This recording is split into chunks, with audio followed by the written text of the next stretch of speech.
Say hello to the most affordable Kia electric car yet. This is the EV3. It's a small SUV designed to take on the likes of the BYD Atto 3, Volvo EX30, and a really competitive segment for this kind of small electric vehicle. Does it have what it takes? This video is going to take you through everything on the outside, walk you through the interior to show you some of the space, some of the tech on offer, and of course hit the road to find out what it's like to drive. Let's get started. The Kia EV3 is available in 4 variants: Air Standard Range, Air Long Range, Earth Long Range, and GT Line Long Range. Prices start from $47,600 before on-road costs for the entry-level model, which equates to $48,990 to $49,990 drive away depending on the state of registration. The lineup tops out with the GT Line Long Range, priced from $63,950 plus on-roads, or $66,439 to $74,990 drive away depending on where it is registered. Claimed driving ranges in European WLTP testing are rated at 436 kilometers in the Air Standard Range, 604 kilometers in the Air Long Range, and 563 kilometers in the Earth and GT line. Standard features in the entry-level EV3 Air include LED headlights, 17-inch wheels, a 12.3-inch touchscreen with wireless Apple CarPlay and Android Auto, a 12.3-inch instrument display, dual-zone climate control, wireless phone charging, cloth seats, and a suite of advanced safety features. Compared to a BYD Atto 3 Premium, the EV3 Air Standard Range has a slightly longer driving range, but it's not as well equipped, lacking items such as heated seats and leather look trim, and in New South Wales it's about $1,500 more expensive after on-road costs.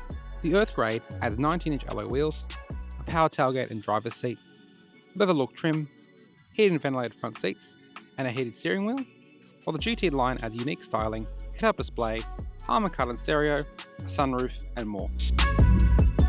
Inside the EV3, and there's a lot in common here with other new Kia electric cars in the range, but still it has its own design touch to set this model apart. Now, you notice in front of me the same displays as you'll get in, say, a Kia EV9. So you got a big 12.3-inch screen here for infotainment. It's quite a quick system, quite easy to use. There are quite a few menus you do have to get your head around, but it doesn't take too long to do that. And it's got wireless Apple CarPlay and Android Auto, and they worked pretty well in our testing on this launch drive at least.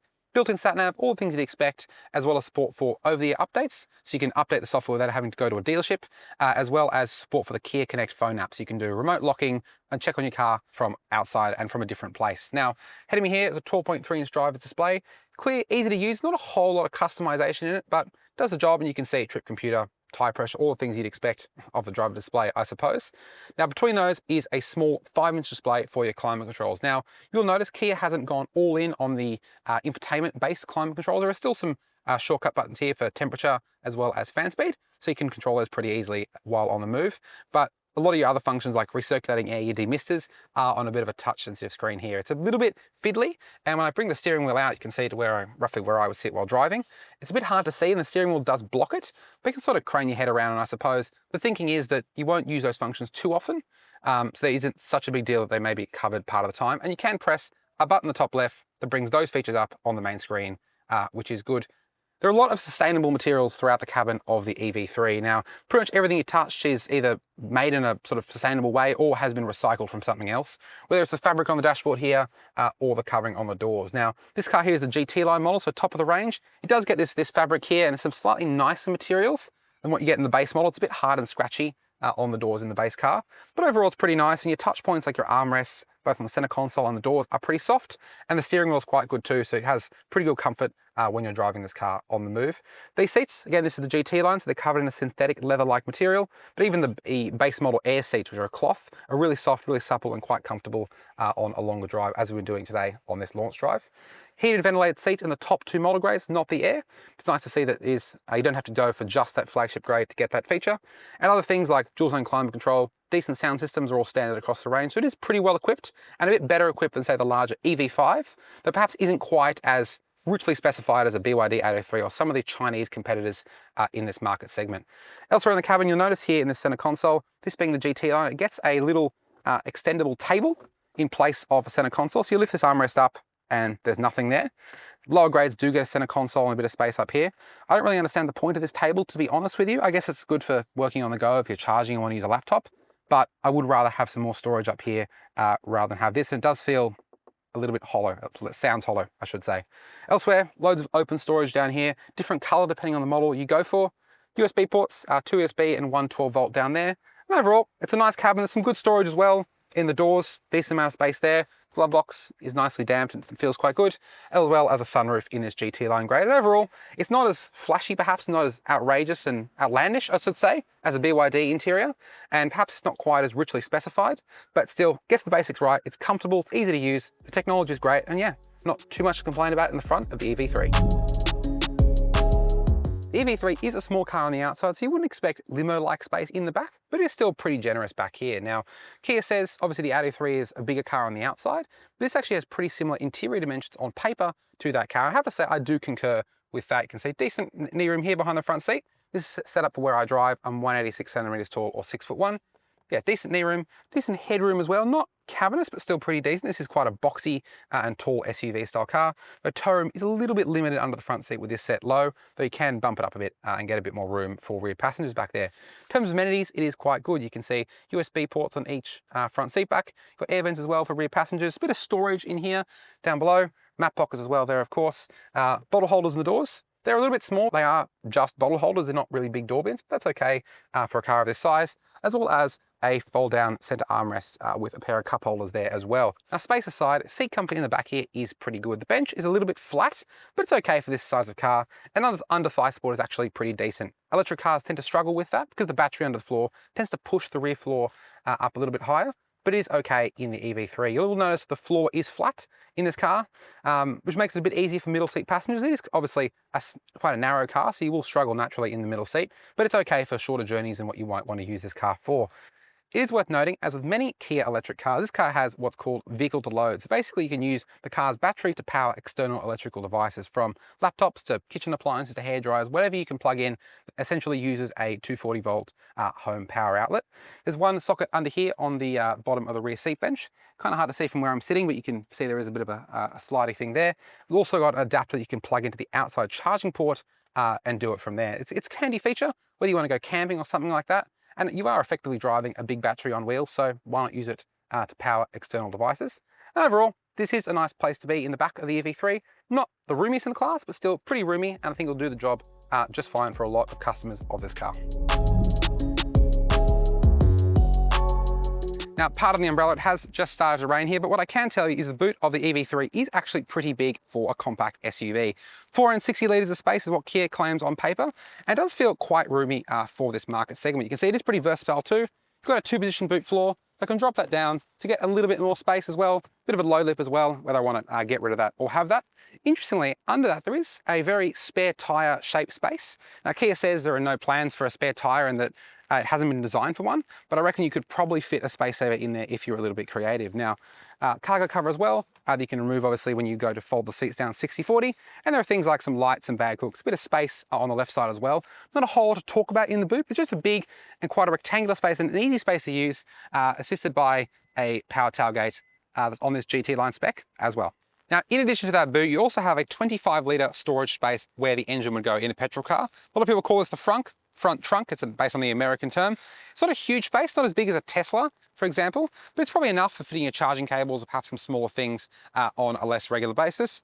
Got a little seal on it as well, and some plastic around it to try and stop things falling elsewhere into the front of this car. Nice to have. Something a lot of electric cars, particularly front-wheel drive ones, don't often do is have a frunk. BYD is one of those as an example. But yeah, good to see, and a tick for the Kia there. Powering every EV3 is a 150 kilowatt, 283 Newton meter electric motor on the front axle, matched with a choice of 58.3 kilowatt hour standard range and 81.4 kilowatt hour long range batteries. Kia claims acceleration time from 0 to 100 kilometers an hour of 7.5 to 7.9 seconds depending on the model, and between 436 kilometers and 604 kilometers of claimed range. DC fast charging is offered at up to 100 kilowatts in the standard range and 127 kilowatts in the long range, for 10 to 80% fast charging times of 29 and 31 minutes respectively.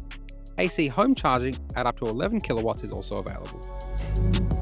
All right, behind the wheel of the Kia EV3. Now, all models at launch are front-wheel drive, so you get a single 150 kilowatt electric motor. Now, performance is, what I'd say is probably brisk for a small SUV. It's not a rocket ship, it's not like a Tesla in terms of performance, but still has enough to keep up with traffic, get you up to speed, and do enough driving on country roads as well. It does start to taper off at the top end, particularly if you're overtaking on a higher speed country road.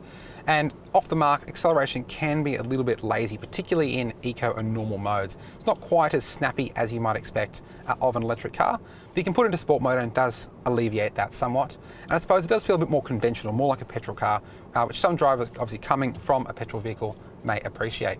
Now, elsewhere on the drive experience, the ride and handling are pretty good. They have been developed for Australian roads by Kia engineers here, as with most cars the company sells, which means the suspension and the steering have been tweaked for local road conditions. Now, what that means in reality, it's a good balance of comfort, control, and handling. It's not a particularly sporty car.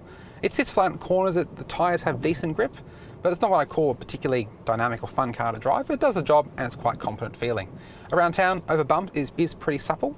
You can feel the weight of it at times. I can sort of lumber over some bumps on occasion, but it's pretty good, particularly on the 17-inch wheels of the base model Air. They're really supple, really fat tyre sidewall to absorb bumps, and yeah, it does a really good job there. The 19s on this GT line do make the ride a little bit firmer, particularly over little small imperfections and things that can be transmitted into the cabin.